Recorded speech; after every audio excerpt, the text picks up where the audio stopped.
vai fazer um comentário. Ok. Bom, eu já dividi a tela, acho que já estão vendo. Ah, tá tudo ótimo. Tá compartilhada. Ótimo. Bom, então o tópico será tumores malignos nas sinusais. A minha ideia aqui é mostrar uma visão global mesmo de como atualmente eu vejo essas patologias, né? É óbvio que isso foi uma construção de tempo. Deixa eu ver se foi uma construção ao longo dos anos que eu trabalho na Secamargo, principalmente, quase 20 anos. E minha formação inicial, eu otorrinolaringologia, eu não tive uma formação oncológica no início, eu acabei aprendendo isso depois de começar a trabalhar na Secamargo, e ao longo do tempo isso foi sendo incorporado à minha prática no dia a dia, e atualmente eu faço isso de rotina, participo de tanto cirurgias abertas quanto cirurgias endoscópicas. Enfim, foi uma construção ao longo do tempo, não uma construção, eu diria assim, formal, com residência em cabeça e pescoço, mas eu acabei, ao longo, acabei incorporando isso na minha prática do dia a dia. Eu queria discutir aspectos relacionados ao diagnóstico, né, das diversas patologias tumorais, benignas, baixo grau, malignos. Vamos falar um pouco sobre o papel da biópsia, alguns paradigmas e conceitos em relação aos tumores sinusais, tratamento, a questão multidisciplinar, cirurgia, especificamente o papel como eu vejo o papel do endoscópio no tratamento dos tumores malignos, segmentos, e depois mais uns 2 ou 3 casos que exemplificam a dificuldade que a gente encontra em relação a esses tumores. Bom, então, os tumores nasosinusais, eles podem ser benignos ou eventualmente inflamatórios. Também a gente pode ter os tumores de baixo grau, tumores que não está ainda certo se são malignos ou benignos localmente agressivos, e finalmente os tumores malignos. Dos tumores benignos, eu acho importante focar aqui inicialmente alguns tumores benignos, porque eles fazem diagnósticos iniciais com tumores malignos, como eu vou colocar a questão de como a gente encara, principalmente antes de levar o paciente para o centro cirúrgico. Então, sempre são diagnósticos diferenciais alguns tumores benignos, principalmente tumores unilaterais. Então, por exemplo, pólipo anal acaba muitas vezes sendo um diagnóstico diferencial de alguns tumores malignos que eventualmente possa acontecer. Obviamente, o pólipo anal é unilateral, normalmente unilateral, mais comum em criança, adultos jovens, e que tem essa característica de nascer dentro do seu maxilar, com saída aqui através, geralmente, na região da fontanela, indo para a coana. Então, se você observa isso numa criança, num adulto jovem, isso não tem muita dificuldade diagnóstica. Mas se você pega um caso como esse, uma paciente de 63 anos, que está pouco fora da faixa etária, em geral você precisa pensar um pouquinho antes, será que realmente é um pólipo de Killian ou pode ser alguma outra patologia? Um outro exemplo de tumor benigno é o nasoangiofibroma. Esse é geralmente mais fácil de fazer o diagnóstico simplesmente com imagem e com um quadro clínico, com característica de garoto, adolescente, tem essa característica de alargamento da fossa pterygo-palatina, mas que eventualmente pode ser invasivo, né? Invadir seio cavernoso ou fossa média, principalmente através de forame redondo, através de V2, também da fissura orbitária inferior e às vezes da fissura orbitária superior.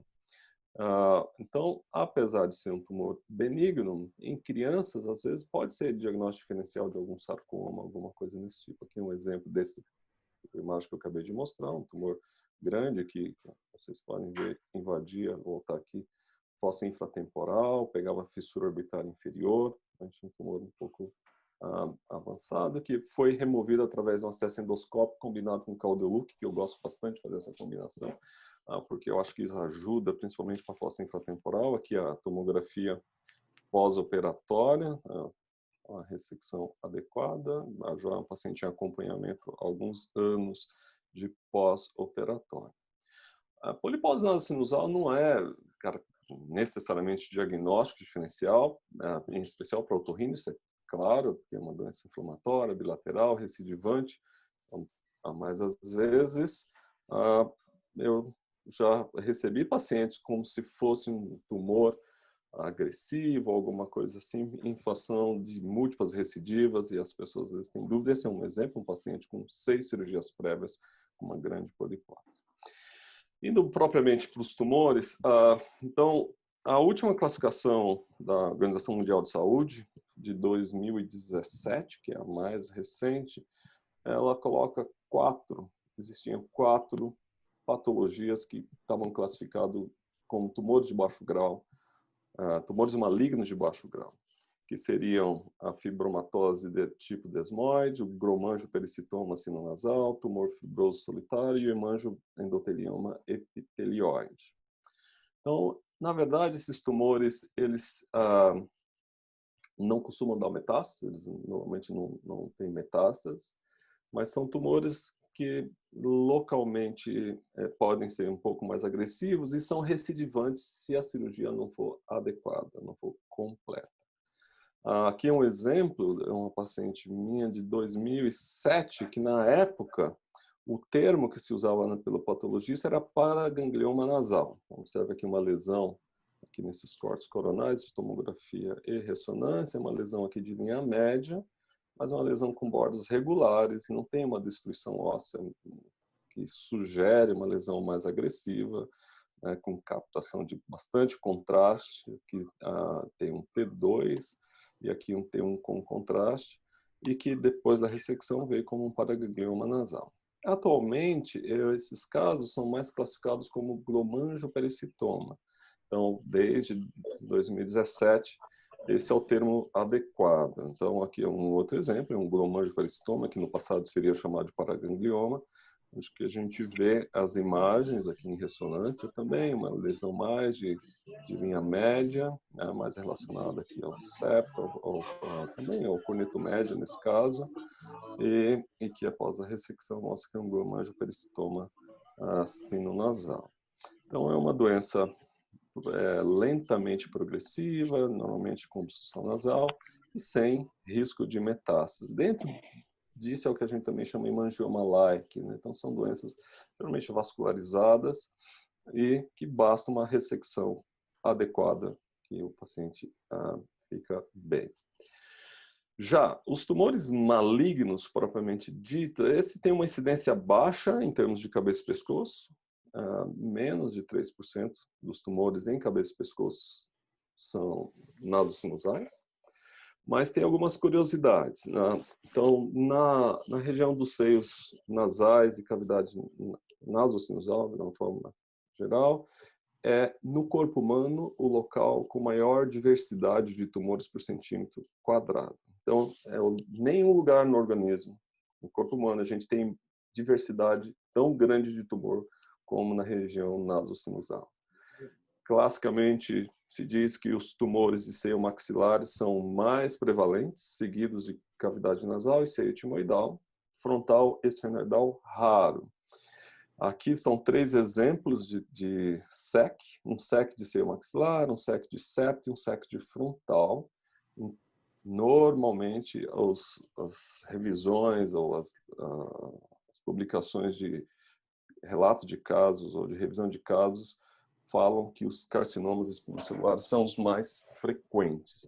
Na prática, não é isso que a gente tem observado ultimamente, mas isso ainda é informação de literatura. Um dado bastante importante que eu considero em relação aos tumores malignos nasosinusais, em especial o SEC, são a questão dos papilomas schneiderianos, né? Eu demorei um pouco para entender bem que era papiloma schneideriano. Alguns laboratórios, quando você vai lá, removiam um pólipo papiloma invertido, alguns colocavam papiloma invertido, outros anatopatologistas colocavam papiloma schneideriano. Então, na verdade, o que é isso, né? Acho que é bom a gente entender, abrir um parênteses aqui para falar um pouquinho sobre isso. Então, papiloma schneideriano, na verdade, são pólipos, são né? Papilomas são pólipos que nascem da mucosa de Schneider. O que é a mucosa de Schneider? Nada mais é que a mucosa nasosinusal de uma maneira geral. Então, a mucosa que está acima, que começa no vestíbulo, tá? E vai até o arco da córnea. Por quê? Porque essa mucosa ela não tem origem endodérmica, como normalmente tem as mucosas do nosso organismo, na faringe, etc. Na verdade, a região, a mucosa nasosinusal, a origem é ectodérmica. Então, quando a gente lembrar dos 3 folhetos embrionários, ectoderma, mesoderma e endoderma, a região nasosinusal tem origem ectodérmica. E daí esse termo Schneider. Então, a mucosa schneideriana é toda essa mucosa de origem ectodérmica. E, normalmente, nessa mucosa, tem 3 tipos de papilomas, que são considerados schneiderianos. Então, quando eu falo papiloma schneideriano, eu posso incluir qualquer um dos 3 tipos. O mais comum deles é o papiloma invertido, seguido do oncocítico e do esofídico. O papiloma esofídico ele nasce normalmente no septo nasal. Ele é mais comum em homens mais jovens do que tanto o invertido, o oncocítico pega homens um pouco adultos um pouco maiores, na faixa dos 50 a 60 anos. Ele tem uma relação bastante positiva com o HPV. E o interessante é que os papilomas exofísicos não têm a possibilidade, ou não é descrito nenhuma possibilidade de malignização. Tem diagnóstico diferencial, principalmente quando é em septo anterior com papiloma cutâneo queratinizante. Já os papilomas oncocítico e invertido, eles são principalmente de parede nasal lateral, seguido de etimoide, de complexo ósseo meatal, corneto médio, etimoide anterior e seio maxilar. Tem 2 tipos. O menos frequente, que é um oncocítico, eu mesmo vi só uns 2 ou 3 casos até então. Ele é um papiloma, então, de parede lateral, equivalência entre homens e mulheres, pacientes normalmente mais velhos, acima de 50 anos, não tem relação com HPV e a chance de malignização é muito pequena. Então, é maior, obviamente, que o exofítico, que não tem, mas ela é muito pequena. Já o papiloma invertido é o mais comum deles. Ele tem origem normalmente na parede nasal lateral, corneto, etimoide, também seio maxilar. É mais comum em homens, principalmente vamos dizer, entre 50 e 60 anos. Os estudos mostram uma relação variável entre HPV e Epstein-Barr, mas cada vez mostra uma maior relação, né, entre vírus e papiloma invertido. E tem uma potencial de malignização variável na literatura, mas em média se acredita que em torno de 10 a 12% desses pacientes podem evoluir para carcinomas espinocelulares. Então aqui um exemplo, um caso exclusivo de seio maxilar, observe aqui nesses cortes coronais e axiais. E o que chama atenção, acho que isso é legal lembrar, o papiloma invertido ele é bastante característico à ressonância magnética, que é esse padrão seberiforme. Então, observa aqui em T2 como é que se comporta o papiloma invertido e eu compare aqui, por exemplo, com o sistema nervoso, com o cérebro, né? Você vê que tem um padrão radiológico muito semelhante. Isso ajuda bastante no diagnóstico. Em geral, o radiologista é capaz já de sugerir apenas pela ressonância. Obviamente, não dá para dizer se tem carcinoma in situ ou microinvasivo. Aqui um outro exemplo de papiloma invertido que claramente nasce aqui no seio maxilar e tem uma projeção para dentro da cavidade nasal, né? Lembra até um pouco um comportamento dos pólipos de Killian, mas no caso é um papiloma invertido que foi removido através de uma cirurgia endoscópica com uma maxilectomia medial modificada, onde se preserva o ducto nasolacrimal, porque a técnica de remover os papilomas invertidos é que seja removido o periósteo de maneira completa. Indo agora mais adiante, já em casos em transformação, aqui é um caso de uma garota de 34 anos com papiloma invertido e que já tinha uma biópsia quando ela me procurou e já tinha áreas de carcinoma in situ. Então, observem que então já é um caso com carcinoma in situ. Notem que o tumor ele tem um epicentro aqui na parede nasal lateral, mas já com invasão de seio maxilar e também aqui envolvimento da parede medial inferior da órbita. Então, esse caso, a cirurgia tem que ser um pouco mais agressiva em função de já ter áreas de carcinoma in situ e como é um tumor que você tem focos, ilhas, então você não tem certeza exatamente se é tudo in situ ou já tem área microinvasiva, então precisa fazer uma cirurgia mais agressiva. Então, nesse caso, foi feito um Denker endoscópio, onde que se retirou o processo frontal da maxila, parte da parede anterior para alcançar adequadamente a parede posterior, remoção de mucosa, periósteo e, nesse caso, do osso adjacente à região do papiloma. Então, se vocês observarem aqui, nessa reconstrução, observe do lado esquerdo, então, a visão do lado esquerdo, que é o lado não operado, só para comparar com o lado direito, onde que saiu tanto a parte da parede anterior da maxila, processo frontal da maxila, parede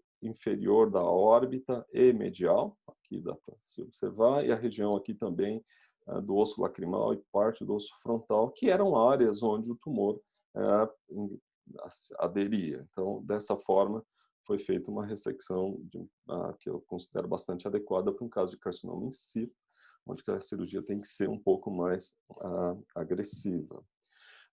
Muitas vezes, além de papiloma in situ, você já tem como esse caso, se observar aqui, esse paciente também foi operado por outro colega e me encaminhado, porque havia regiões do papiloma onde se já via carcinoma invasor.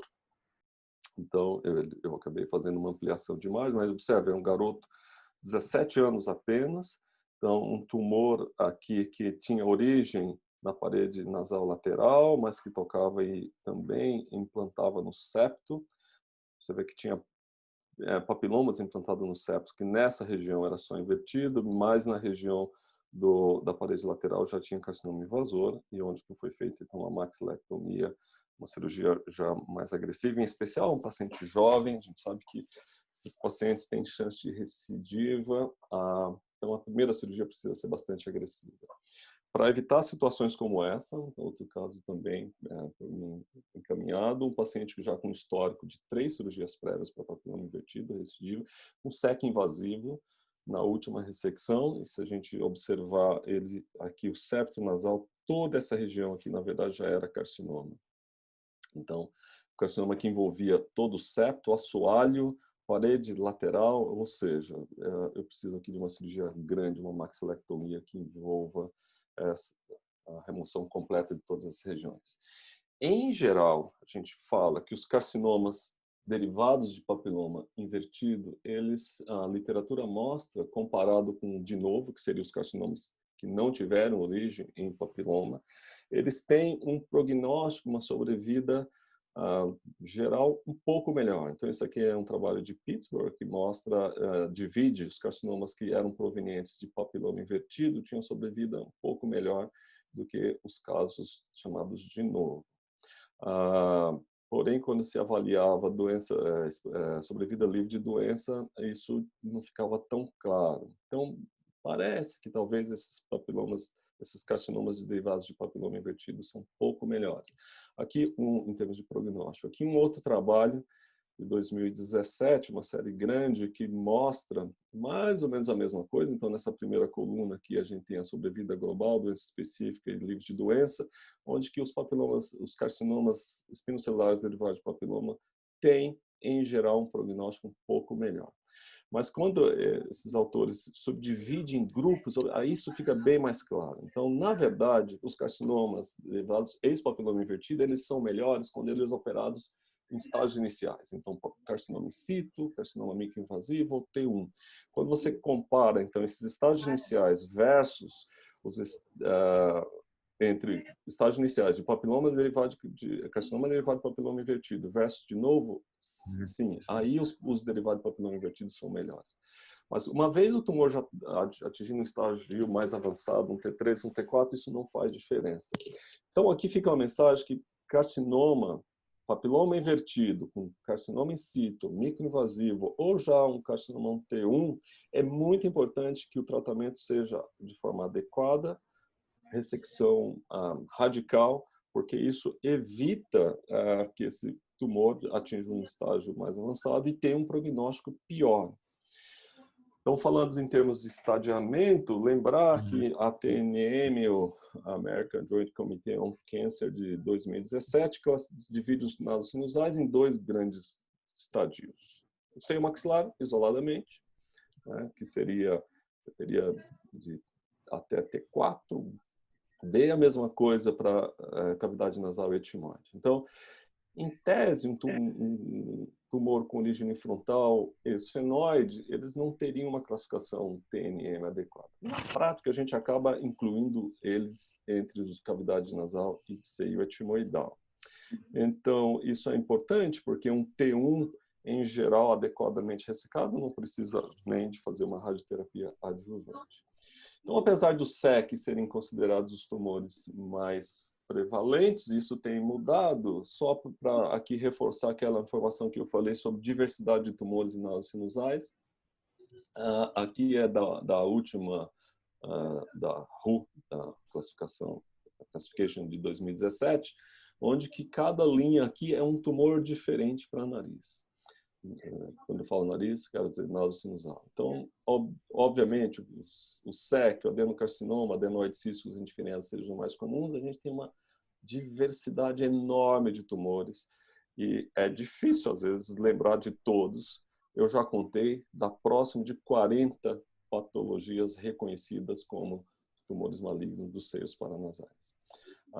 E um grupo em especial, que eu acho que é um grupo que tem aumentado muito, pelo menos na nossa experiência, e eu já vi também aulas do pessoal do MD Anderson, do Dr. Hanna em especial, falando sobre tumores indiferenciados. Na experiência deles, esses tumores têm aumentado muito ultimamente. Eu diria que, talvez, na minha prática, próximo de 30% a 40% são classificados dentro de tumores indiferenciados, seguido de adenocarcinoma, depois de SEC. Então, desculpe, seria tumores iniciados, adenoides císticos, SEC e, finalmente, adenocarcinomas, que são bem menos frequentes. Então, eu queria parar e falar um pouquinho sobre esses tumores indiferenciados, porque eu acho que tem aumentado bastante a prevalência e a gente precisa entender bem o que são esses tumores indiferenciados. Então, tumores indiferenciados, quando eu avalio a hematoxilina e eosina apenas, o que se vê é esse padrão conhecido como small round blue cell tumors, que são tumores de células redondas, azuis e pequenas, e onde você não tem, na maioria das vezes, o patologista não tem nenhum tipo de informação para sugerir qual tipo histológico apenas pela hematoxilina e eosina. É um grupo, na verdade, heterogêneo, que inclui patologias de origem epiteliais, hematolinfóides, neuroendérmico e mesenquimal. E o diagnóstico só vai acontecer normalmente depois de se fazer uma grande avaliação de imunistoquímica. Então, dentro desse grupo, aqui eu listei os tumores mais comuns nesse grupo. Então, seria, por exemplo, podem ter carcinomas não queratinizados, SECs não queratinizados, pouco diferenciado, o SNUC, o NUT carcinoma, o adenoide cístico com padrão sólido, predominantemente sólido, os neuroendócrinos de pequenas células, esquesioneuroblastoma, normalmente de raios 4. Eventualmente, adenoma de hipófise pode ter esse comportamento quando ele invade seio esfenoidal tem esse comportamento de pequenas células, sarcomas de Ewing, enfim, uma infinidade de patologias. Então, quem é o player principal é o patologista, que só é uma homenagem ao pessoal do ACC, o Dr. Nascimento e residente, e a técnica no nosso sala de congelação. É muito importante esse contato, quem trata esses tumores de um relacionamento próximo com o patologista. Em especial, eu gosto muito de ir à sala da congelação, olhar a lâmina, ver as células, e vou também à patologia, ao laboratório, para ver os casos que eu opero. É bem importante esse relacionamento com o patologista, porque você troca informações e aprende-se muito. Eu comecei tanto a patologista que, principalmente para tentar entender imunistoquímica, que eles me deram esse livro aqui de presente, que tem 952 páginas, que fala só sobre imunistoquímica. para você ver a diversidade, a dificuldade de interpretação de imunistoquímica. E a interpretação da imunistoquímica para esses tumores diferenciados é uma causa frequente de erro diagnóstico que tem um impacto, como eu vou mostrar para vocês, no tratamento desses pacientes. Então, aqui um trabalho da Shirley Sud, do MD-Anderson 2014, que ela levantava essa questão, onde se pegava os pacientes que tinham patologia feitas fora do MD Anderson, e quando o paciente ia para lá, se revisava a lâmina e o que acontecia. Então, isso aqui é um trabalho do mesmo grupo que apresentou no último meeting da Sociedade de Base de Crânio Americana, e que eu tirei uma foto desse resumo aqui, onde que mostra, na verdade, é uma continuação do trabalho da Shirley, que mostra que o erro diagnóstico desses tumores causa um impacto na redução da sobrevida do paciente em razão de tratamento e manejo inadequado e atraso no tratamento. Eu tirei foto aqui da apresentação deles, onde que eles achei muito interessante essa informação. E olha só, aqui a gente está falando dos Estados Unidos, onde que você imagina que o patologista são mais homogêneos, mas não são. Então, olha o índice de erro diagnóstico que tem quando eles revisam as lâminas. Então, nessa primeira parte aqui, de erros maiores, que foram quase 24%. Ou seja, o paciente, erro maior seria, mudou o nome do tumor. Então, sei lá, veio com um adenocarcinoma e era um SNP, por exemplo. Então, isso acontece em 24% das revisões de lâminas lá do MD Anderson. Erros menores, 60% da revisão de lâminas acontece. Isso é muita coisa. O erro menor o nome do tumor está correto, mas o grau está errado. Isso tem impacto grande, porque dependendo do grau do tumor, a gente começa com quimioterapia, por exemplo. Então, a variação entre o grau do tumor é muito grande. A gente não tem essa informação no nosso serviço, mas conversando a gente acha que deve ser mais ou menos a mesma coisa. Olha quão complexo é essa história de fazer o diagnóstico, e aqui é a importância de ter um patologista que trabalha só com essa área, por exemplo, de cabeça e pescoço. Que, na nossa sorte, a gente tem esse tipo de patologista, temos uns 2, que só fazem cabeça e pescoço.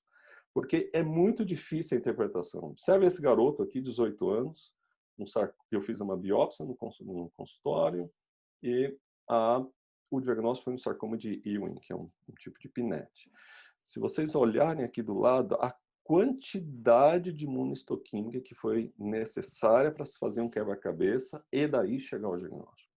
Então, isso não é fácil. E depende muito também da experiência do time. Aqui um exemplo para mostrar essa questão do impacto do erro diagnóstico. Então, esse paciente me foi encaminhado, 58 anos, que tinha a história de ser um carcinoma neuroendócrino, que foi tratado em outra instituição. Aqui está a imagem do tumor inicialmente, um tumor de linha média, aqui vocês devem ter 2. Eu sei que tem bastante residente aqui. Em geral, em T2, os tumores, eles ficam com hipossinal. Tá? Então, se vocês observarem no hipossinal aqui, isso é o tumor. Foi no outro hospital tratado com radioterapia e químio concomitante com cisplatina, foi um único tratamento proposto.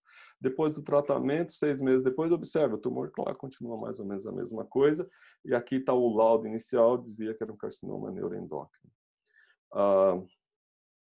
Nós fizemos uma revisão, começamos fazendo uma revisão da imagem da patologia inicial e fiz uma nova biópsia.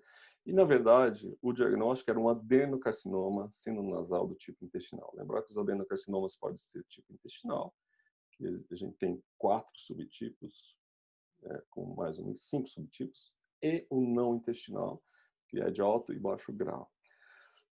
Os adenocarcinomas, por definição, o tratamento é cirúrgico, são tumores que não respondem bem à quimioterapia ou mesmo à radioterapia.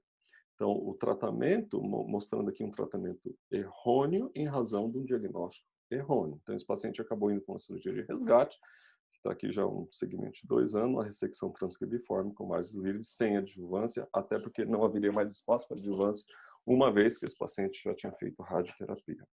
Então, esse aspecto de diagnóstico é muito importante e a gente precisa sempre ter um patologista que tenha experiência.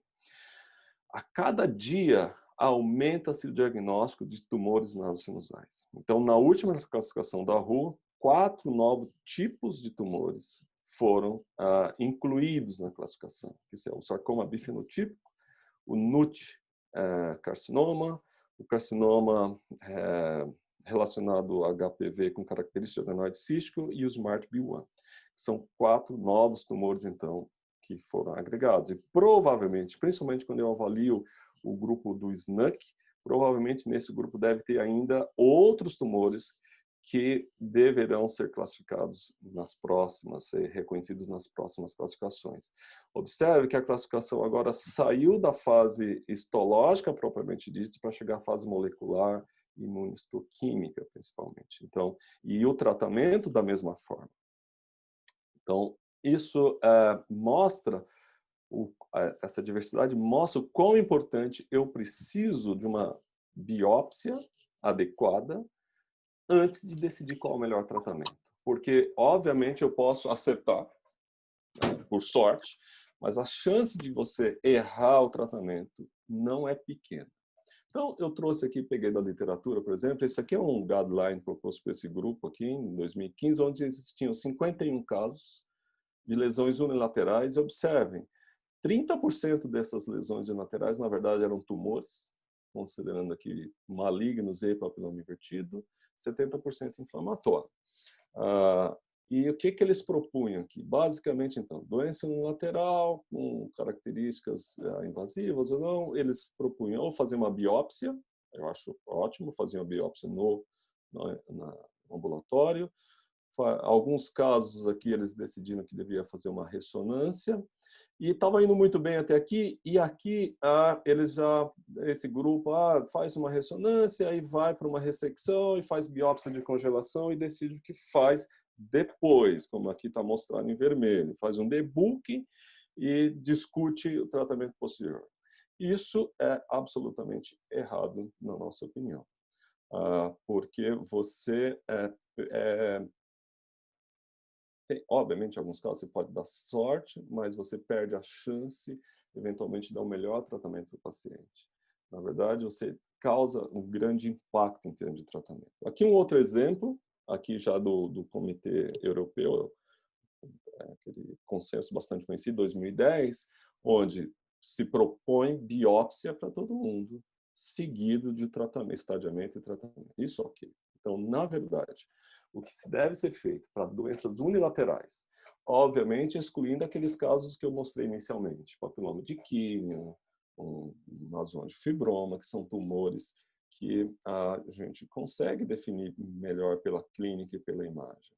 Papiloma invertido eu já acho que precisa biopsiar, porque eventualmente você já pode ter áreas, e aí é uma crítica, e eventualmente você pode fazer uma biópsia onde não tem ainda nenhuma área de carcinoma, mas se você tiver a chance de já ter essa informação, melhor. Eventualmente pode ser uma surpresa para você no pós-operatório, e às vezes você acaba tendo que voltar com o paciente para fazer uma ampliação, coisas do tipo. Mas, de uma forma geral, lesões unilaterais é mandatório se fazer uma biópsia antes do tratamento. Essa biópsia pode ser feita no ambulatório ou no centro cirúrgico. Eu faço quase 100% delas no ambulatório, mas isso depende da estrutura que você tem. Então, lá no serviço, a gente tem sistema de vídeo, aspirador, temos óticas rígidas, eu posso anestesiar topicamente o paciente, eu tenho alguém para me ajudar, eu posso já mandar para a patologia, tenho Surgicel, Merocel, Rapid-Rin, enfim, eu tenho todo o instrumentário para, eventualmente, parar um sangramento ou coisa do tipo.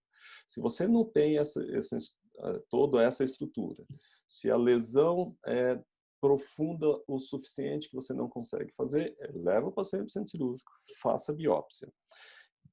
Em geral, a biópsia de congelação não costuma ser suficiente nesses casos. Na maioria absoluta das vezes, não. Então, não advogo a ideia de fazer uma biópsia de congelação e já fazer a cirurgia, porque isso geralmente não dá muito certo.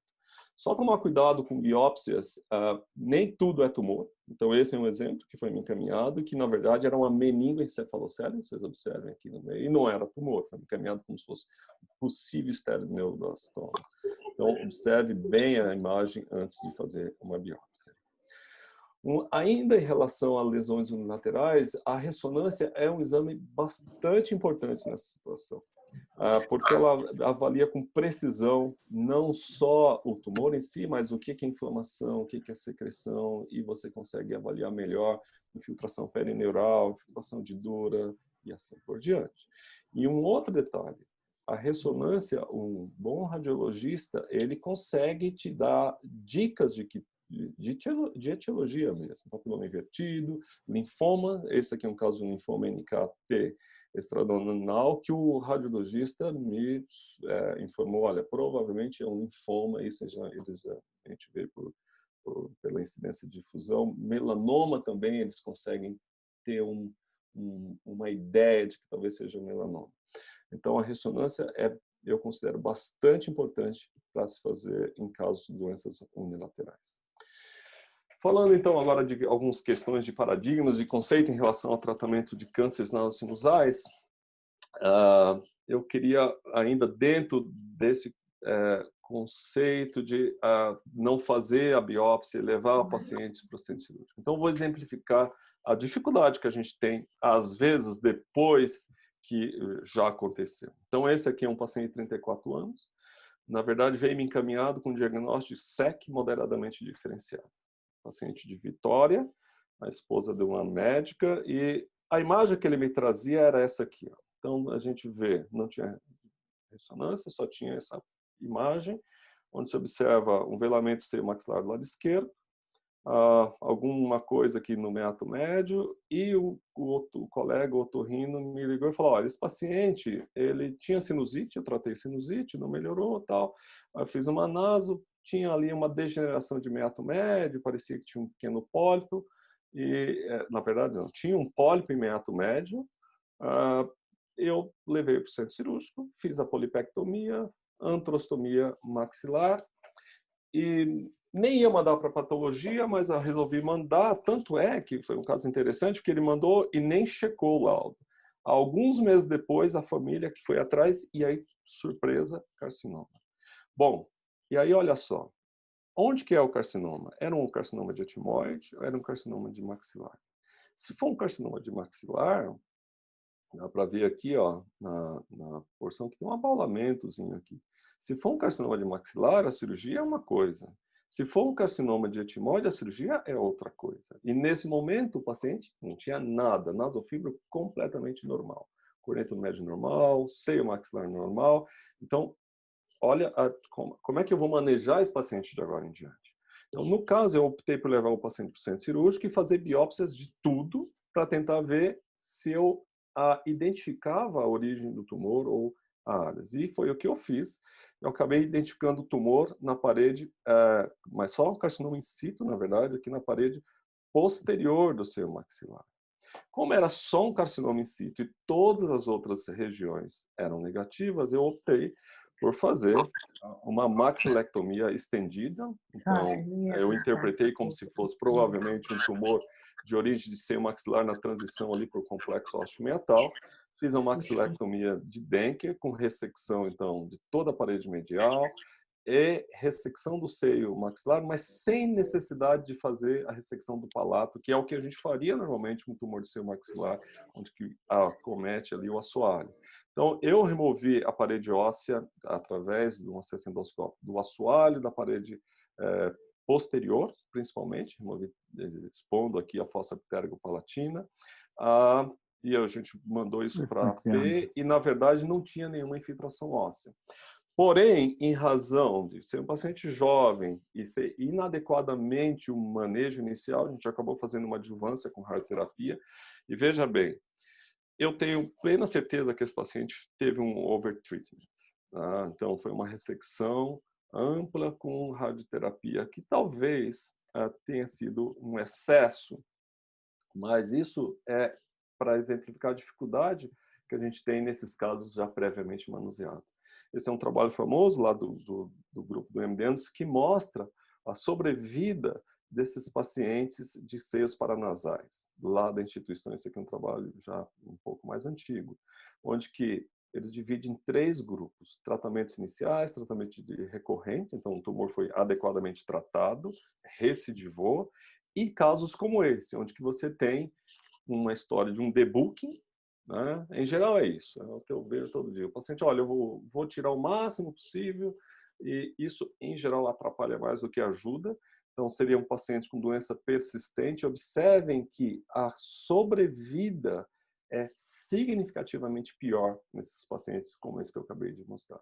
Então, por isso, explica um pouco, talvez, esse overtreatment que a gente acaba tendo. Esse aqui é um paciente que exatamente aconteceu a mesma coisa. Então, um tumor maligno tratado, na verdade era um SEC, ex-papiloma invertido, tratado de maneira como doença inflamatória, com múltiplos debookings, ressecções, e esse paciente foi me encaminhado e ele já chegou em fase bastante avançada, onde vocês notem aqui o tamanho da carcinomatose que esse paciente tinha, enfim, um paciente jovem, 53 anos, que acabou evoluindo desta maneira.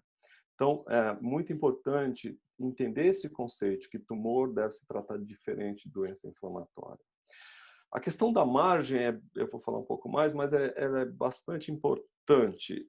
Em geral, o conceito que a gente usa é o seguinte: se o tumor invade uma estrutura, por exemplo, a mucosa, em termos de tumor, você tem que tirar a estrutura seguinte. Então, se invade a mucosa, eu preciso tirar o osso. Se invade o osso, eu preciso tirar a dura. Não vale para envolvimento de dura e periórta. Então, tumores que invadam só a periórta, eu posso tirar só a periórta. Eu não preciso tirar gordura, horta e assim por diante. O tumor que invade a dura, eu não preciso tirar a parênquima, eu preciso só a dura. Então, tirando a periórta e dura, que são estruturas que formam grandes barreiras, as outras, em geral, esse é o conceito, né? Então, ressecções parciais, em geral, não são boas, exceto talvez, então, ressecções com margens comprometidas em tumores glandulares de baixo grau. Então, esse aspecto de conceito de margem é muito importante. Vou mostrar já alguns resultados sobre isso. Em termos de origem e histologia de tumores, normalmente os tumores que nascem na cavidade nasal, então, estão mais ligados da linha média, e que acabam dando sintomas iniciais de obstrução nasal, epistaxe, eles acabam tendo um prognóstico melhor que tumores de outras regiões nasosinusais. Então, aqui nesse primeiro gráfico, aqui em cima é tumor na cavidade nasal. Obviamente, os piores são tumores de esfenoides, cero frontal. Quando eu avalio a sobrevida de pacientes por histologia do tumor, e o estésioneuroblastoma é o melhor. Tá? Só não é melhor que o sarcoma bifenotípico. É que o sarcoma bifenotípico é uma doença muito pouco frequente e ela ainda não tem uma massa crítica ali para a gente ter a sobrevida. Mas então, tirando essa exceção, o estésioneuroblastoma é o tumor de melhor prognóstico em todas as séries, inclusive na nossa, e melanoma é o de pior prognóstico em todas as séries, inclusive a nossa, em torno de 25% em 5 e 10 anos. Um outro paradigma que é importante eu comentar aqui, já que eu primariamente faço cirurgia endoscópica, é essa questão de ressecção em bloco piscimil. Então, tem inúmeros estudos mostrando que isso não faz diferença. Então, eu trouxe 2, só para exemplificar. Esse aqui é um de 99, então bastante tempo, mais de 20 anos, onde que se mostrou que, na verdade, a ressecção em bloco ou piscimil é indiferente em termos de sobrevida do paciente. Aqui é a mesma coisa, que na verdade o que interessa é a margem final. E essa história de margem é muito importante. Então, observem aqui, são estudos de lugares diferentes, onde que você tem uma ressecção completa, com margens livres, versus o que ele chama de debooking, então uma ressecção com margens comprometidas, né? R1 microscópica ou R2 macroscópica. Todos os trabalhos, sem exceção, mostram que a sobrevida dos pacientes depende da margem livre. E aqui é um trabalho aqui de 2019 que é interessante, que eles dividem pacientes com ressecção adequada, que está em azul, pacientes com ressecção com margens comprometidas versus pacientes sem tratamento, ou de tratamento só paliativo, ou um tratamento não cirúrgico. Ressecção R2 e R1, para quase todos os tumores, o resultado é muito semelhante a como você não tratar cirurgicamente o paciente. Em especial, para carcinomas espinocelulares, isso é muito verdadeiro. Para alguns tumores de baixo grau de origem glandular, por exemplo, adenocarcinoma, adenoide cístico, aí não. Tirando talvez esses tumores, não tem sentido você ir fazer uma cirurgia para fazer um debulk no sentido oncológico. Obviamente você pode fazer isso no sentido de higiene, para melhorar a qualidade de vida, enfim, mas aí a proposta é outra, não uma proposta terapêutica de tratamento. Esse conceito, então, de abordagem envolvendo diversos players, inclusive oncologista, radioterapia, deve ser considerado, então, sempre que a gente estiver diante de um caso de tumor nasosinusal. Porque todos, de alguma maneira, acabam participando da decisão de tratamento e, em geral, a gente faz isso num grupo que a gente se reúne semanalmente para se discutir, que se chama Tumor Board, que é onde que vai ter ali a participação não só de você como dono do paciente, mas outros colegas que também trabalham com isso, radiologistas, radioterapeutas, oncologistas, e se decide dessa maneira, conversando qual a melhor forma de abordar o tumor. Essa abordagem pode se iniciar com quimioterapia, pode iniciar com cirurgia, e isso é sempre discutido caso a caso. E essa troca de informações é muito importante. Por quê? Observem aqui, dependendo do tipo histológico, obviamente a gente participa da cirurgia, né? Então, e a cirurgia participa independente da origem do tumor, se epitelial, sarcoma, etc., participa em todos. Mas observe que ela está em lugares diferentes. Ela pode ser depois da quimioterapia, ela pode ser antes, em geral, ela pode ser usada para resgate. Então, esse entendimento que a cirurgia ela faz parte de um tratamento multidisciplinar é muito importante, porque isso tem um impacto claro na sobrevida desses pacientes. Só para dar um exemplo aqui sobre a neoadjuvância, que está muito em voga ultimamente para esses tumores nasosinusais. Observem que a neoadjuvância é específica para o tipo de tumor. Então, se você tiver aqui, por exemplo, estésioneuroblastoma Rain 3 e 4 ou de pequenas células, se usa, sei lá, de rotina, cisplatina com etoposide, às vezes associando uma terceira droga. Se é um SNUC ou um NUT, já é um outro tipo. Se é um SMARCB1, SEC, enfim. A neoadjuvância, ela depende do tipo de tumor, por isso precisa de uma biópsia. E mais um detalhe, fazer neoadjuvância após uma biópsia é uma coisa, fazer neoadjuvância após um debooking é outra. Quando se faz um debooking, você piora a resposta à quimioterapia. Porque você quebra barreiras, você diminui circulação e você aumenta o processo inflamatório. Então, em geral, a resposta é pior nesses casos onde já se removeram parcialmente a lesão. É melhor deixar a lesão com todas as barreiras anatômicas íntegras, porque você aumenta a chance de neoadjuvância. Veja esse caso, um paciente de 68 anos, um paciente lá do hospital, que esse era o terceiro tumor dela. Ela já tinha tido um tumor de mama, já tinha tido um tumor de tireoide, agora apareceu com esse tumor. 68 anos, eu fiz uma biópsia e veio um SMARCB1, que é esse tumor novo aí descrito, acrescentado em 2017. Foi para uma neoadjuvância com cisplatina e a gente avalia esse paciente depois de 2 ciclos. Avalia como? Avalia com ressonância, avalia com naso, avalia clínica e avalia com PET. Essas 4 pontos é o que me diz se o paciente teve a resposta ou não. Pacientes que têm uma resposta maior que 30% ou maior que 50% em geral não vão mais para a cirurgia nesses casos e acabam indo para complementação com radioquimioterapia. E foi o caso dessa paciente. Ela teve uma ótima resposta na neoadjuvância, complementou com radioquimioterapia. Eu estou seguindo há mais de 3 anos e não tem nenhuma doença. Aqui vocês observam a ressonância dela tardia, que tem sinais de cirurgia, mas na verdade foram só para tratar a sinusopatia. E eu acabei aqui abrindo o esfenoide, porque tinha uma sinusite, uma mucocele naquela região. Mas o tratamento do tumor foi exclusivamente com radioquimioterapia.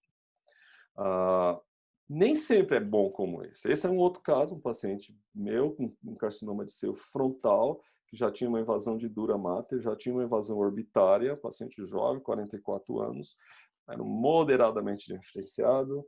Então, um tumor que o índice de resposta à neoadjuvância nem sempre é tão bom. Enfim, foi tentado uma neoadjuvância e observe o que aconteceu. No local, houve um controle completo. A regressão, aqui está a tomografia axial e coronal, mostrando uma resposta completa do tumor localmente. Mas, infelizmente, aqui mostra o PET que a gente fez logo depois que terminou. Obviamente, esse paciente complementou com radioquimioterapia, já que a resposta tinha sido completa. Observem milhares de metástases à distância que esse paciente desenvolveu. Então, apesar de ter tido um controle local, ele desenvolveu metástase óssea generalizada. Esse paciente foi a óbito algum tempo depois. Então, nem sempre o controle local significa um controle da doença. Normalmente sim, mas nem sempre. Obviamente, alguns tumores, principalmente alguns tumores indiferenciados, têm maior chance de metástase à distância. Esse não era um SEC moderadamente diferenciado.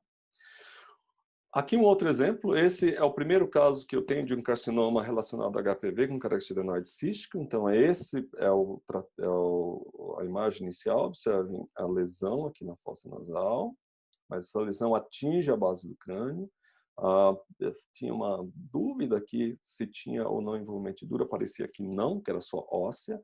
Tem um seio maxilar aqui com secreção, e foi optado por uma neoadjuvância. Ela teve uma resposta muito boa no primeiro ciclo, observe aqui a tomo depois, porém, ela desenvolveu uma grande toxicidade, a quimioterapia, precisando internar, enfim, teve que suspender a neoadjuvância e a gente acabou indo para uma cirurgia. Então, aqui a lesão, deixa eu voltar só um pouquinho para mostrar como que um ciclo reduziu de maneira significativa. Não havia mais dúvida agora que o tumor ele se localizava aqui na parede lateral, não acometia a base do crânio. Então, foi possível fazer apesar da neoadjuvância não ser possível continuar, foi possível fazer uma ressecção muito menor do que a original. Então, aqui mostrando a cirurgia. Essa paciente, vocês vão notar que ela tinha uma questão de custo importante. Eu acabei usando na ressecção materiais que se usava no passado.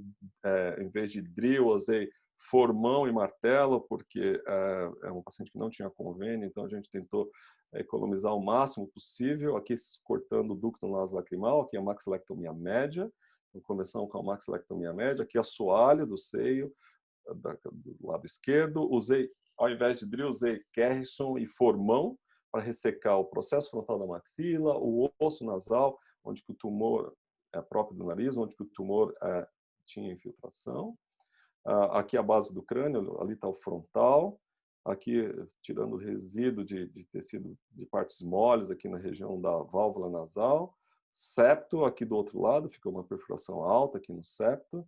E também tiramos a periórbita para checar se tinha algum tumor, e não tinha. Aqui a fase final, o ducto nasolacrimal seccionado, seu maxilar aberto, esfenoide, coana.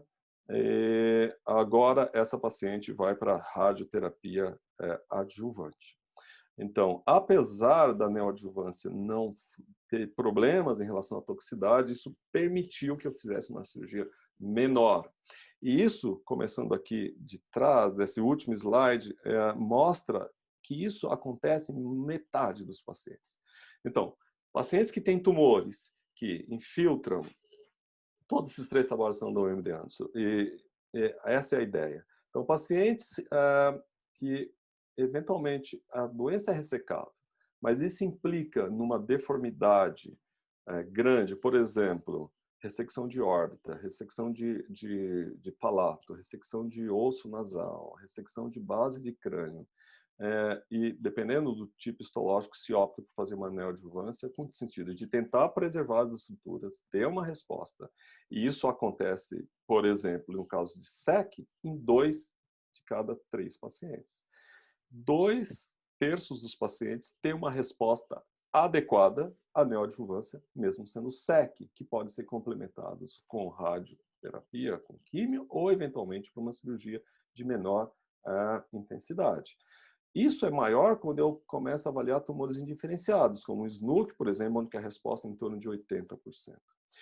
Em termos aqui estão todas as patologias, nesse último trabalho aqui estão todas as patologias envolvidas, não é específico nem de SEC, mas sim de todos, 50% dos pacientes que fizeram neoadjuvância e que foram para a cirurgia foi menor do que a inicial, ou seja, com preservação de estruturas nobres. Foi basicamente o que eu mostrei nesse caso anterior. Então, falando de cirurgia, como é que eu encaro o endoscópico nessas cirurgias? Então, normalmente a gente pode usar o endoscópico em 3 cenários. Eu posso usá-lo para fazer uma ressecção puramente endoscópica, completa, combinada com cirurgias abertas, que são acessos combinados, ou as cirurgias abertas assistidas. Então, pensando em puramente endoscópicas, isso é clássico. Quais são as contraindicações para isso? Então, tumores que envolvam exenteração de aorta, ressecção de infraestrutura, pele, envolvimento de tábua anterior da dura, grande envolvimento dural, parênquima.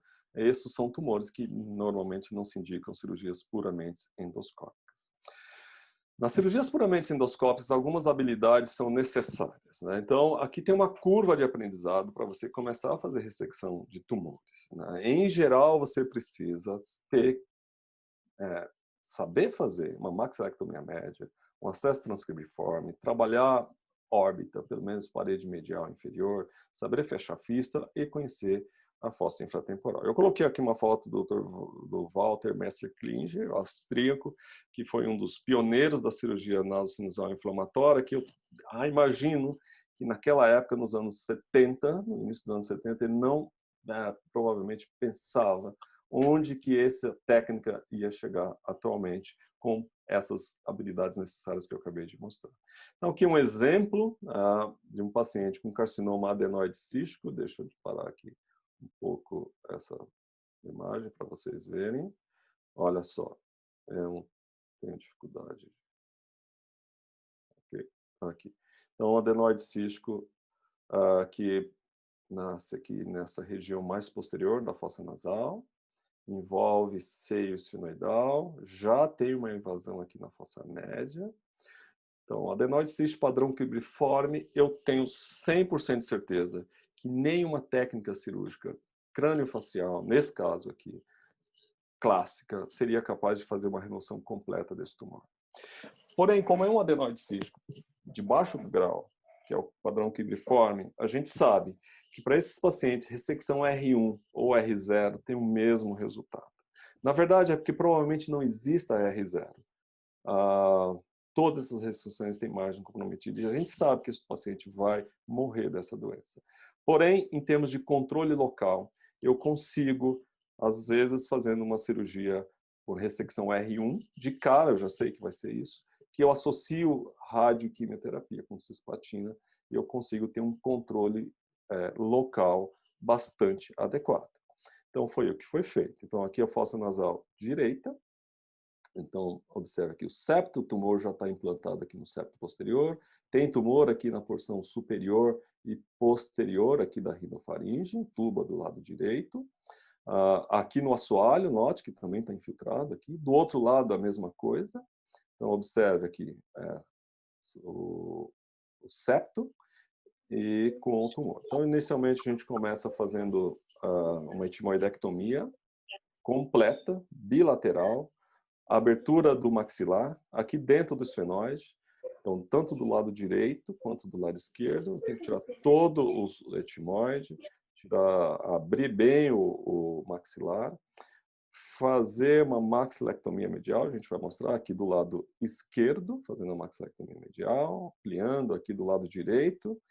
E aqui a ressecção que eu vou fazer do assoalho, faço isso de forma endoscópica, do septo nasal, então observe a secção do septo. Aqui já mostrando o esfenoide. Aqui fazendo a parte final da ressecção do septo. Obviamente esse tumor vai sair em fragmentos, mostrando aqui trabalhando no Vomer. Então, aqui já sem essa parte do septo, observe que aqui no assoalho ainda deve ter tumor. Vou ampliar a maxilectomia média do lado direito, cortando o ducto nasolacrimal, fazendo uma maxilectomia clássica, para poder abordar melhor a parede posterior. Então, aqui a parede posterior do septo. Então, eu vou tirar a parede posterior. Eu gosto de tirar em bloco dessa forma, né? Mais fácil, mas você pode drilar, enfim. Aqui a fossa infratemporal, com a gordura aqui na fossa infratemporal, removendo essa gordura. Aqui o músculo temporal, com as duas raízes. Aqui o tumor na fossa pterygo-palatina. Aqui a região de órbita. Então aqui está o tumor. E aqui o assoalho. Então eu tiro o assoalho, o ósseo, deixo só no palato, só na mucosa, enfim, na parte mole do palato, fazendo biópsias. E aqui é a região do tumor que envolvia a fossa pterygo-palatina, fissura orbital inferior e também a fossa média, né? Cortando aqui vidiano e aqui drilando a parede lateral para expor a dura da fossa média nessa região, como vocês vão ver. Então aqui já está dura exposta, né? Então já ressequei toda a fossa pterygo-palatina, expondo a dura, drilando aqui na região do canal do redondo, aqui está o V2, dura exposta, aqui na região do forame lácero, porção inferior do forame lácero, ressecando aqui a tuba e conteúdo aqui está a musculatura, pterigoide medial, TVP. Então, aqui está o levantador do véu palatino, resseco a tuba, com todo esse conteúdo aqui, fazendo uma rinofaringectomia transpterigoide. Aqui está a carote interna, ampliação de margens, aqui na dura da fossa média. Então, aquele componente, pequena fístula aqui, da resíduo de tumor aqui, que eu vou fazer um peeling dessa dura, ressecando mais aqui da rinofaringe, musculatura aqui já da fossa infratemporal, e aqui já meio que a fase final de ressecção. Então foi feito um peeling de dura da fossa média exposta, e eu sempre preciso reconstruir. Nesse caso usei um retalho Pareto temporal, né? Eu rodo e passo aqui pela fossa infratemporal para cobrir a dura, aquela pequena fístula, carótida, porque esse paciente vai receber uma dose alta de radioterapia. Aqui está a ressecção. Ele acabou fazendo adjuvância, tem 2 anos e meio, o controle local está ok. Obviamente, eu sei que esse paciente vai recidivar, mas eu consigo melhorar a sobrevida dele. Um outro aspecto é o aspecto técnico, o acesso transcribiforme, então, onde que se mostra a ressecção do tubiforme para a base anterior do crânio. Aqui um exemplo, outro adenoide cístico, que acomete a etimoide, base anterior do crânio, que é uma cirurgia, mostrando então o tumor. E aqui é só para mostrar a técnica relacionada à transcribiforme e a reconstrução, como é que se usa. Da mesma maneira, então a gente usa, vou passar um pouquinho mais para frente, muito semelhante ao anterior, só que aqui agora eu vou trabalhar no teto. Então aqui está o tumor, observe que o tumor tinha uma infiltração da periórbita do lado direito, da mesma forma, ressequei em bloco, aqui está a periórbita, aqui então, teto etimoidal, fazendo uma maxilectomia medial aqui para poder ter acesso melhor a essa região. Observe, aqui ainda está com Vomer, vou tirar, e aqui drilando já o teto etimoidal. Aqui do outro lado, nervo óptico, removendo a lâmina papiraça do outro lado, vai deixar exposto na periórbita, dos 2 lados, tirando aqui o Vomer. Aqui o seio esfenoidal, lembra que tinha tumor envolvendo a mucosa, então a ideia, quando você tem mucosa envolvida, você tem que tirar além da mucosa, que no caso é o osso. Então todo o osso, ali eu vou voltar ali já, todo o osso da região do esfenoide é removida, continuando aqui, região da hipófise, então tem que tirar todo esse osso, porque tinha tumor na mucosa. Essa é a ideia. Então a gente tira o osso de cima da hipófise, da parede lateral, do esfenoide, expondo todo o seio cavernoso, e isso tem que ser feito obrigatoriamente em todos os casos. Aqui a região já do forame lácero, observe que está ficando totalmente sem osso aqui no esfenóide. Você tem que fazer uma remoção completa do osso nessa região, mostrando aqui. Não tinha invasão do osso, mas só da mucosa. Aqui já a parede do seio cavernoso exposta, dura mater, e finalmente a gente vai para a ressecção então, do cliviforme, aqui crista galli. A gente remove sempre dessa forma. Secção da dura, aqui estou ampliando um pouquinho em cima da órbita. E aqui sim, já mostrando então a ressecção. Aqui está os olfatórios, sempre trabalha a 4 mãos, em geral o neurocirurgião e eu trabalhamos juntos nessa fase da cirurgia. A ressecção da dura, aqui está os olfatórios sendo ressecados. Remoção então do teto, então observe que tinha tumor aqui nessa região. E aqui é uma área importante que é a biópsia, né? Então a gente precisa fazer biópsia de congelação para avaliar toda essa região. Isso é feito então em todas as áreas para avaliar. Aqui está finalmente o seio cavernoso, a parede lateral, e aqui a reconstrução. Então, nesses casos, em geral, a gente usa algum tecido Duragen, normalmente, face lata, que é o que foi usado, e pericrânio, retalho de pericrânio. Observe que olha que eu ressequei a periórbita do lado direito também. Então, esse pericrânio é passado através do seio frontal e recobre toda essa região. Isso aqui é o pós-operatório, a imagem do pós-operatório. Em relação à margem, é importante. O que eu preciso avaliar? Todas. Mesmo que o patologista fique chateado com você. Nesse paciente, que é do caso que eu acabei de mostrar, nós fizemos 42 congelações. Porque eu avaliei absolutamente 100% da região onde que tinha. Checo tudo. Amplia a margem, checo periórbita. A fissura, aqui no caso mostrando a remoção de margem periórbita, ampliando aqui para a periórbita. Fissura orbitária. Enfim, você precisa avaliar toda a região. E o patologista, às vezes, não gosta muito disso, mas isso é necessário. Aqui mudando para um próximo seguinte, em acessos crânioendoscópicos, que a gente chama. Então, são tumores que você precisa fazer uma craniotomia aberta clássica. Então, a parte nasal, a parte facial é feita endoscópica, mas a parte craniana não dá para fazer endoscópica, como esse exemplo, que era um tumor embrionário com diferenciação neoplasia glial de alto grau, então um tumor originário do sistema nervoso central que invade o nariz, como vocês observam, uma garota de 10 anos, onde que tem que fazer uma lobectomia frontal aqui, associada a essa ressecção nasal. Então, isso é possível, então, fazendo essa cirurgia ao mesmo tempo, muitas vezes dá para fazer. Então, enquanto você resseca a parte inferior, o neurocirurgião já está ressecando a parte superior. E aqui mostrando já a fase final, principalmente a parte de reconstrução fica muito mais fácil nesses casos. Então, é um exemplo de combine, né, endoscópica e aberta. Essa paciente acabou recidivando, não localmente, ela recidivou em canal de coluna, spine, ela teve recidiva, ficou tetraplégica e acabou indo a óbito em 41 meses após a cirurgia, uma neoplasia glial de alto grau.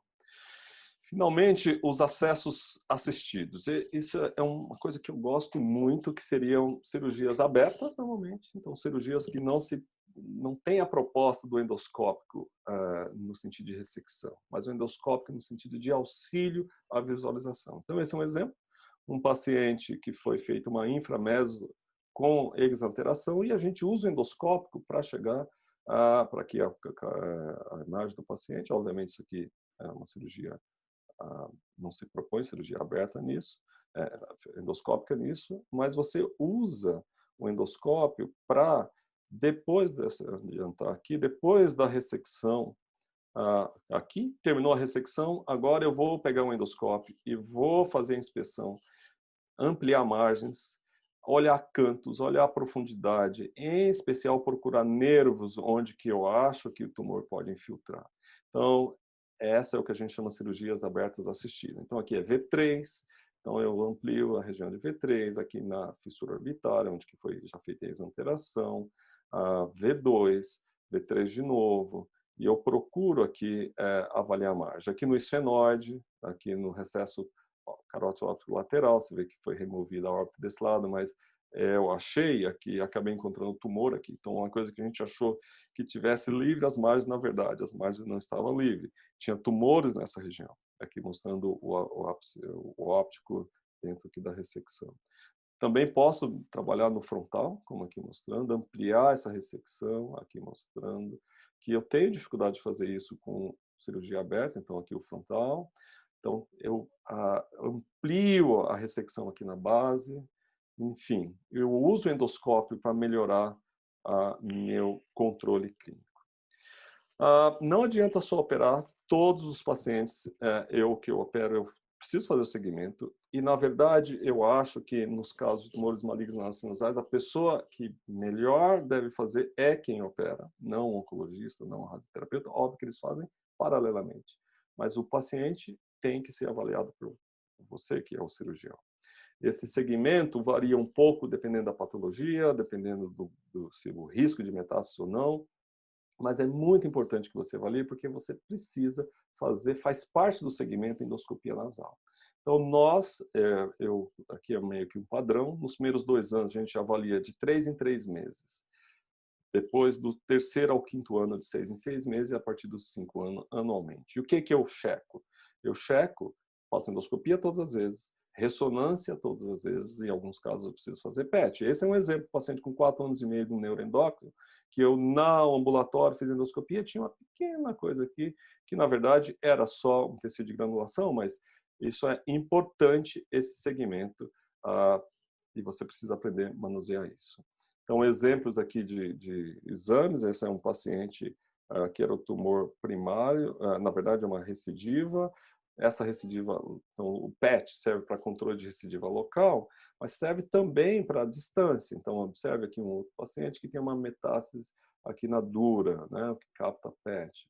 Então, o PET eu posso usá-lo para avaliação local, mas também para doença à distância. Então, muitas vezes a gente utiliza no pós-operatório no segmento desses casos.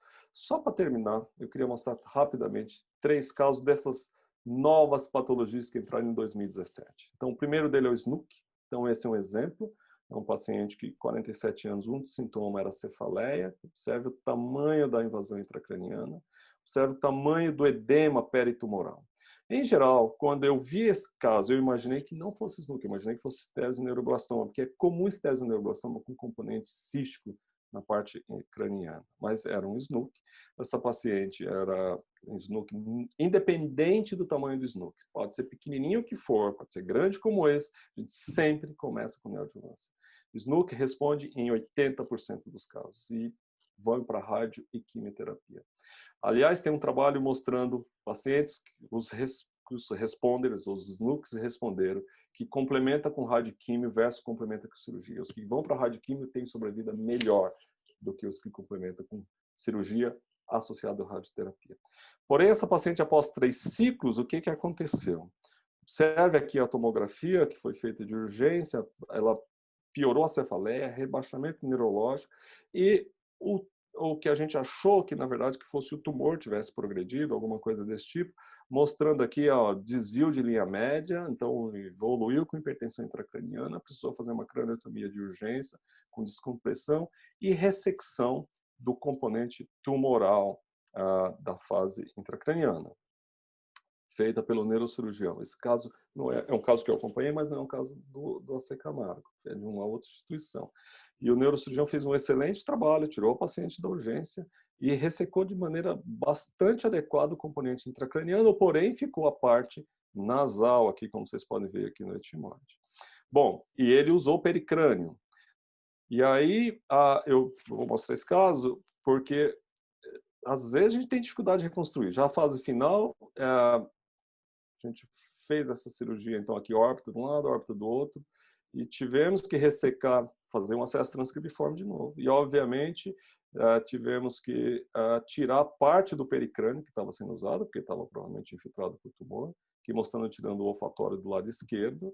E aqui o pericrânio que ele tinha usado para a reconstrução, a gente acabou tendo que tirar. E agora é um problema, porque eu não tenho mais pericrânio, eu não tenho mais a opção de usar nenhum retalho vascularizado. Então, nesse caso, em especial fossa anterior, eu acho que não é mandatório retalho vascularizado. Então, aqui eu usei um pouco de Duragen para ocupar espaço. E neste caso, então, margens completamente livres, usei face. Então, a gente usa camadas. Então, eu uso uma camada de Duragen, uma camada de face lata. Observe, a face lata é grossa. Ela é melhor, na minha opinião, que qualquer substituto artificial. Usa underlay. Eu fixo essa dura aqui, como vocês vão ver, com gordura, né? Eu uso a gordura aqui para ajudar a fixar e a vedar, ficar bem hermética essa região. E aí eu coloco mais uma camada de face lata overlay aqui por cima e tampão. Isso costuma ser o suficiente. Olha, esse caso aqui já com 1 ano e meio. Olha como é que ficou a reconstrução. Então, sem usar nenhum retalho vascularizado. Aqui a reconstrução da dura. Notem que isso é uma complicação que acontece com certa frequência, que é um fechamento aqui do draft 3. Né? Observe aqui, ó, como é que o seio frontal fechou. Tá até aqui uma leve pulsação aqui de secreção dentro do seio frontal. Isso é uma coisa, principalmente no paciente de radioterapia. Eu não sei meu tempo, eu posso parar por aqui? Pode sim, Ronaldo. Se quiser falar mais ou tem também, mais 2 casos de segundos aqui. Pode ou posso parar? Fica a critério de vocês. Pode completar. Tá. Então, o que eu queria mostrar, então, 3 casos desses novos tumores. Esse aqui é um carcinoma SMARCB1. Então, cada um desses tumores, eles têm um comportamento clínico diferente. Então, aqui eu queria chamar a atenção para tudo, acho que esse caso exemplifica tudo que foi dito. Então, esse paciente, também um paciente tratado fora do hospital, né? Eu entrei posteriormente, 51 anos, e que fez uma cirurgia para pólipo nasal. Essa aqui é a tomo pós essa cirurgia para pólipo nasal, entre aspas. Obviamente, isso não é um pólipo nasal, né? Tem infiltração de órbita, infiltração de dura. Observe que o colega aqui fez uma grande antrostomia, ressecou o máximo possível e depois veio com o diagnóstico de SNUC. Olha só. SNUC, carcinoma indiferenciado. Tá? Então, aí ele foi para na verdade, ele ficou meio na dúvida, eu não entendi se foi neoadjuvância ou já complementação. Na verdade, ele interpretou como se fosse feito uma biópsia estendida e tentou fazer uma neoadjuvância com cisplatina fluoracil porque tinha um diagnóstico de SNUC e complementou com radioterapia, com cisplatina. Teve uma boa resposta, respondeu completamente, o paciente ficou bem, porém, 6 meses depois, aconteceu isso aqui, ó, né? Voltou o tumor, de novo no mesmo local. Tá? Então, nesse momento, tinha o diagnóstico de SNUC, tinha sido tratado com cirurgia inicialmente, complementado com químio, depois radioquímio. E agora? Agora o que tem? Agora só tem a opção de cirurgia. E é o que foi feito. Foi feita uma crâniofacial com exanteração de órbita. Você observa aqui um acesso coronal. Foi feita uma rinotomia lateral, exanterou com microcirúrgico. E o interessante nesse caso, porque quando eu fui ressecar, foi fora de uma outra instituição que chegou o patologista, eu falei, olha, se trata de um SNUC, precisa fazer as margens, e o patologista falou, o que é SNUC? Veja bem, eu estou em São Paulo, num grande centro, e o patologista não conhecia esse termo. Pior, porque depois, quando veio o laudo, aí veio como SNUC, eu olhei a imunistoquímica e eu vi que não tinha testado NUT, não tinha testado de SMART-B1.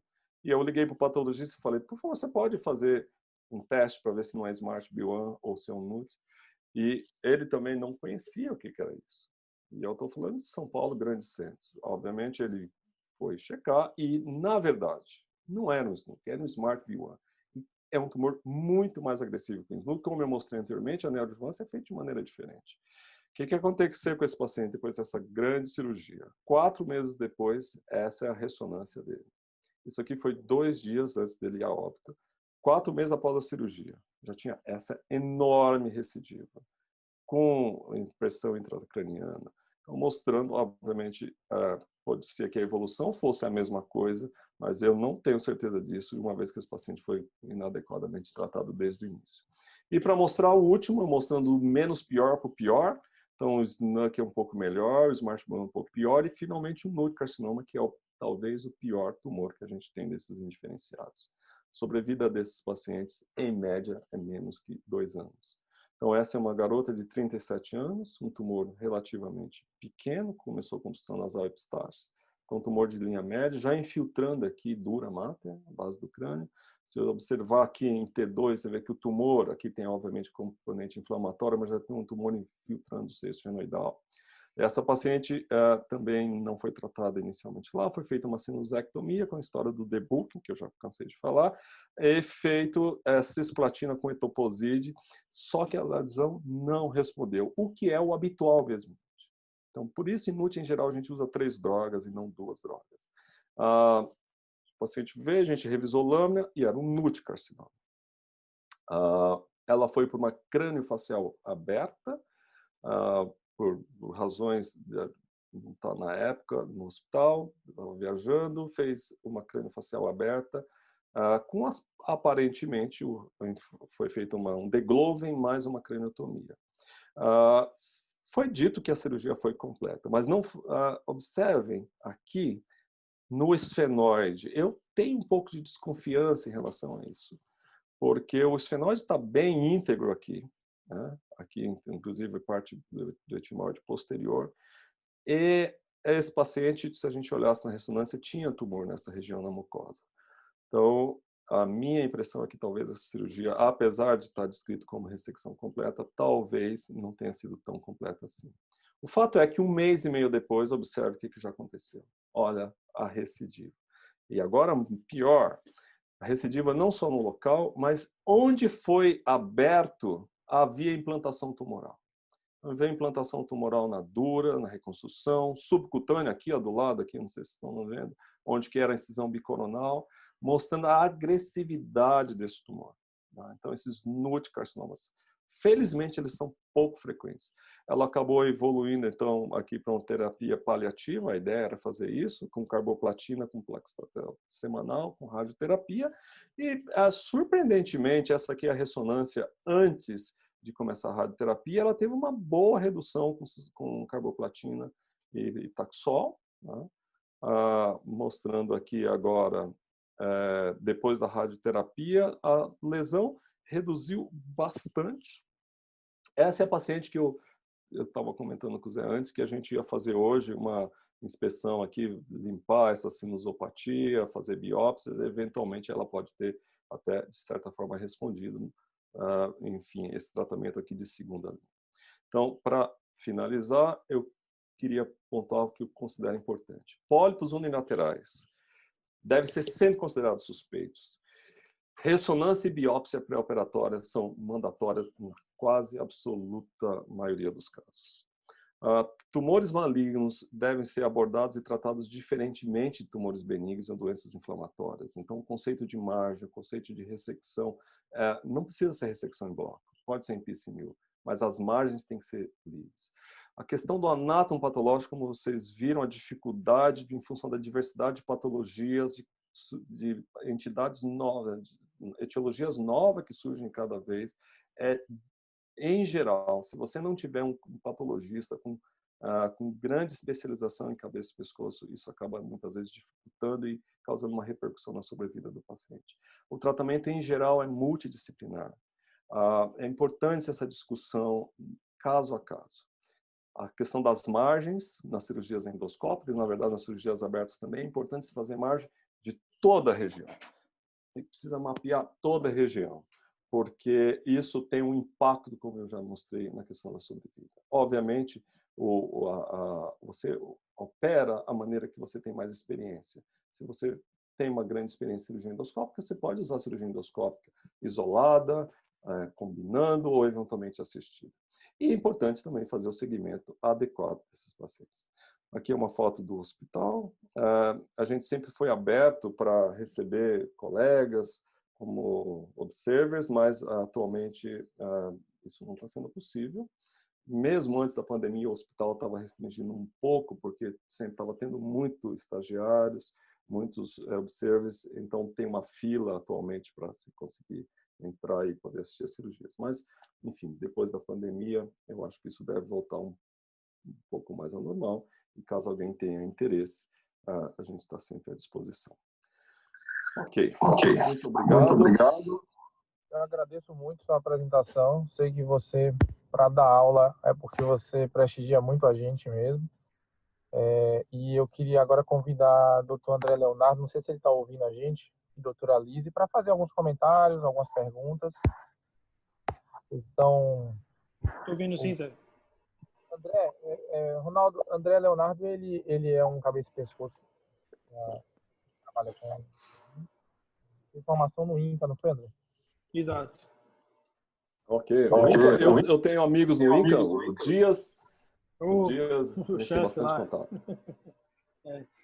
Não, Zé, muito parabéns, assim, extremamente didática sua aula, parabéns mesmo, assim, ajuda muito para poder a gente conseguir falar agora, na verdade, porque até na sua conclusão foi justamente o que a gente ia comentar aqui, né, assim, inicialmente para a relação, a importância da biópsia pré-operatória, isso é fundamental, porque às vezes essas lesões, por elas serem raras, né, as neoplasias malignas serem extremamente raras, elas terminam confundindo com o pólipo, que é o mais comum na visão do otorrino, né, e por vezes termina acontecendo exatamente isso aí. A gente às vezes pega essas situações lá no Hospital do Câncer também, lá no Hospital Aristides Maltês, onde a gente opera a maioria dos casos de câncer via SUS do estado vão para lá, né?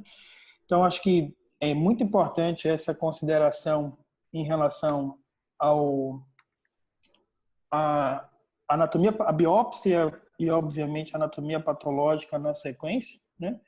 Paralelo a isso, o tumor board é sensacional. A gente, graças a Deus, conseguiu instituir isso num outro hospital que eu trabalho, que é um hospital privado aqui de Salvador, que é o Hospital São Rafael. A gente já está 1 ano e meio, mais ou menos, com o tumor board de cabeça e pescoço lá. Mas essa viagem não é muito longe. Isso ajuda bastante, né, para a gente poder discutir todas essas patologias, né?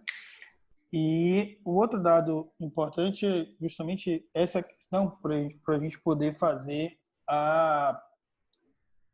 o melhor sequenciamento para cada uma dessas patologias.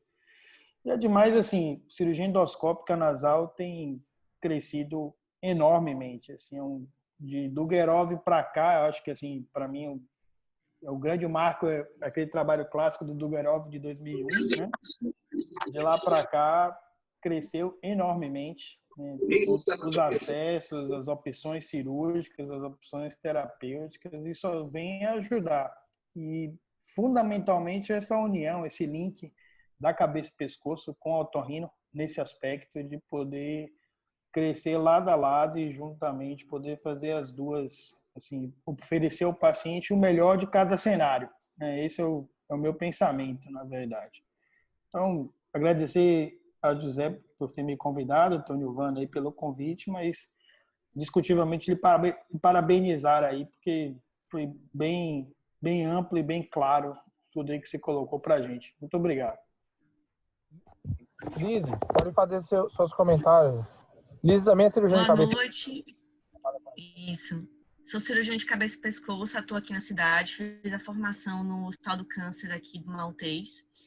Gostaria também de agradecer o convite para me dar Dr. Ronaldo pela aula. Acho que ele abrangeu todos os aspectos realmente, que nós cirurgiões de cabeça e pescoço sempre somos muito temerosos com essa questão das margens, né, dos acessos, o planejamento cirúrgico prévio, né, que são os tumor boards, são essenciais para a gente conseguir planejar. Acho que tem muito residente aqui na aula, e é uma dúvida bem frequente, né, que quando a gente vai discutir alguns acessos, alguns tumores, até nos serviços que tem essa integração de cabeça e pescoço com otorrino, é quando optar por um acesso endoscópico exclusivo ou um acesso combinado, e acho que isso que vale nesse tipo de discussão.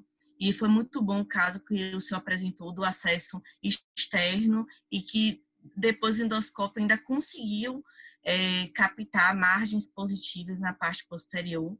Então, assim, em relação à ressecção tumoral, a gente ainda tem um pouco de receio com o PICE-1000.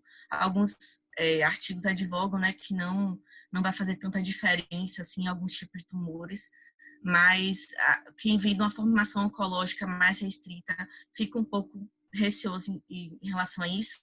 E uma coisa que eu queria que o senhor comentasse, só para a gente concluir, é o seguinte: alguns tumores, como o senhor mesmo falou, tem indicação de fazer rádio, né? E quimioterapia anel, que seria antes da opção de uma abordagem cirúrgica. E a gente sabe que todos os acessos endoscópicos em geral precisam muito de anatomia.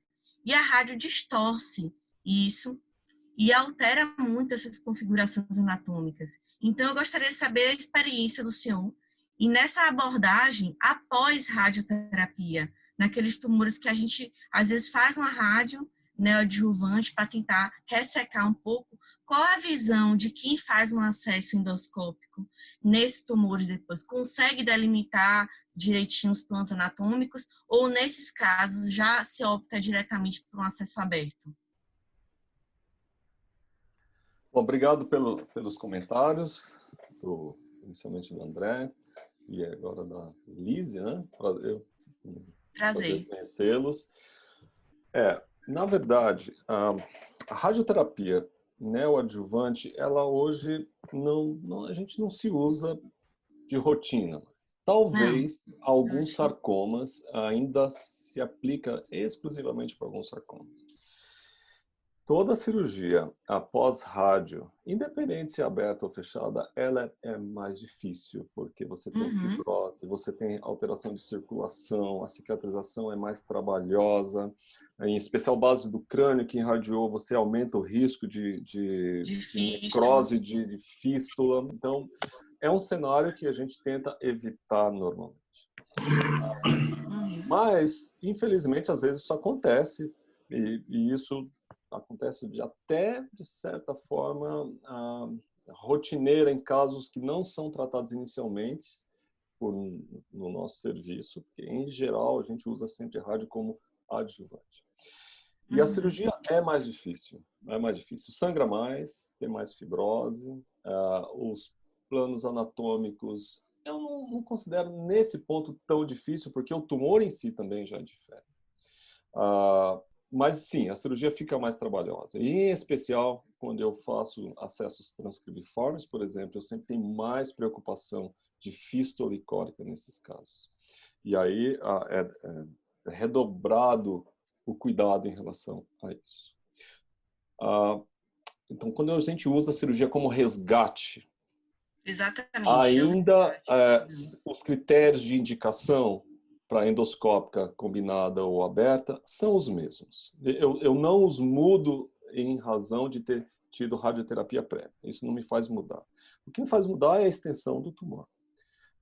Eu acho que a cirurgia é mais desafiadora, eventualmente, principalmente em questão de reconstrução, mas a gente não muda de rotina por essa informação apenas.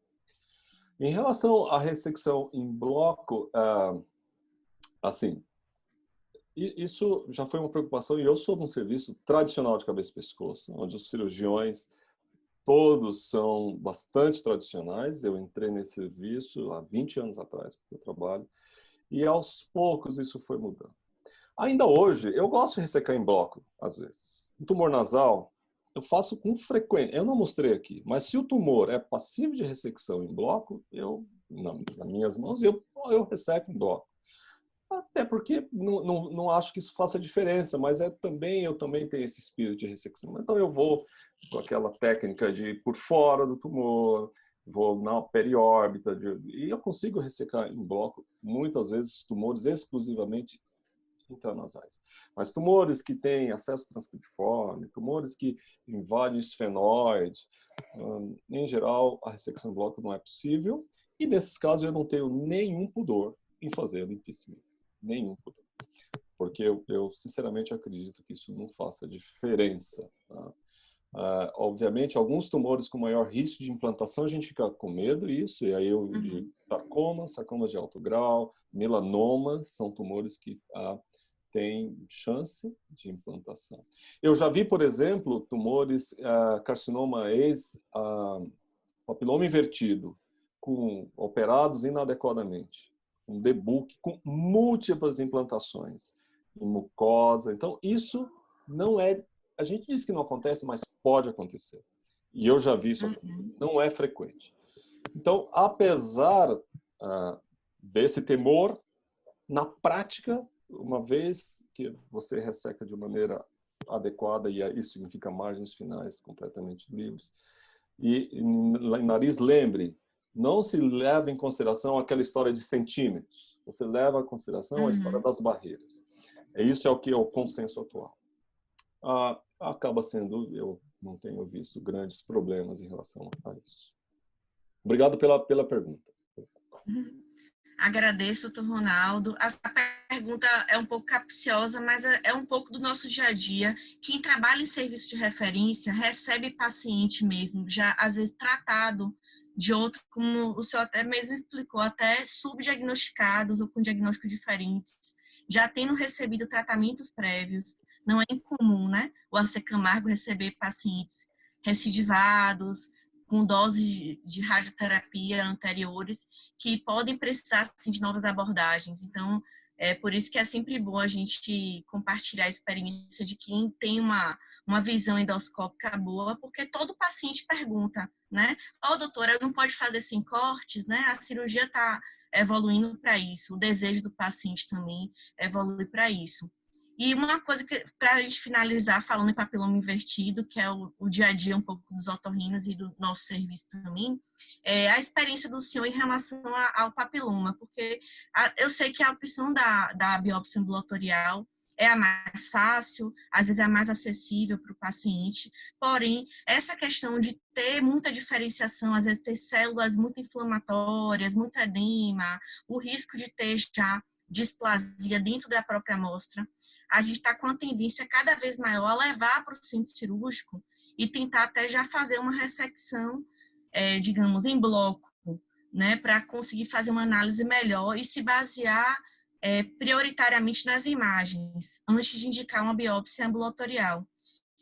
Mas por conta dessa experiência de estar manipulando aquilo ali, causando uma reação inflamatória atrás inflamatória, sem fechar, às vezes, um diagnóstico conclusivo, e o paciente, às vezes, até perder tempo de ser adequadamente tratado. Então, eu queria saber a opinião do senhor em relação a isso. O senhor acha que é válido realmente a rotina ambulatorial mesmo? A minha rotina é fazer ambulatorial. Primeiro, porque muitos casos que me são encaminhados como papiloma invertido, eu tenho muitos casos assim, esse é um papiloma invertido. E quando eu faço a biópsia, não é papiloma invertido. Já vi melanoma, já vi carcinoma neuroendócrino. Então, a ressonância ajuda, sugere bastante, mas ela não é fidedigna em relação ao diagnóstico papiloma invertido em todos os casos. O grande problema da biópsia é porque o papiloma... Você pode eventualmente biopsiar uma área que é normal e não tem diferenciação ou já desdiferenciação em carcinoma. Então, essa é a crítica maior de você fazer uma biópsia e falar, não, isso aqui é só um papiloma invertido, sem nenhum problema. Então, essa é a grande crítica. Apesar disso, eu acho que a gente deve fazer, se você tem acesso a isso, se você tem estrutura para isso, porque, eventualmente, você pode ter já essa informação. Então, papiloma invertido é uma patologia que, mesmo que eu tenha biópsia que mostra que é só um papiloma invertido, na cirurgia eu sempre faço congelação. E, eventualmente, eu amplio a minha ressecção, dependendo do que tiver na congelação. Então, se você tem certeza que é um papiloma invertido, e se sua dúvida é se é só o papiloma invertido, ou se já tem áreas de carcinoma em situ ou microinvasor, eu acho que ok, isso se você... essa que você propôs. O problema é que nem sempre a gente tem certeza disso.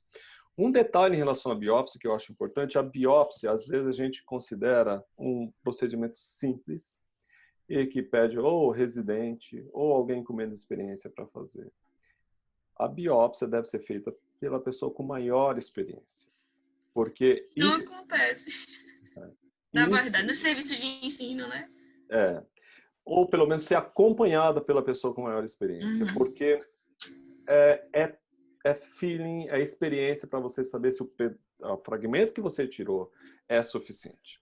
Isso é um ponto. O segundo ponto é que a gente tem a opção do patologista avaliar na hora ou dentro do mesmo dia se o material está de qualidade ou não.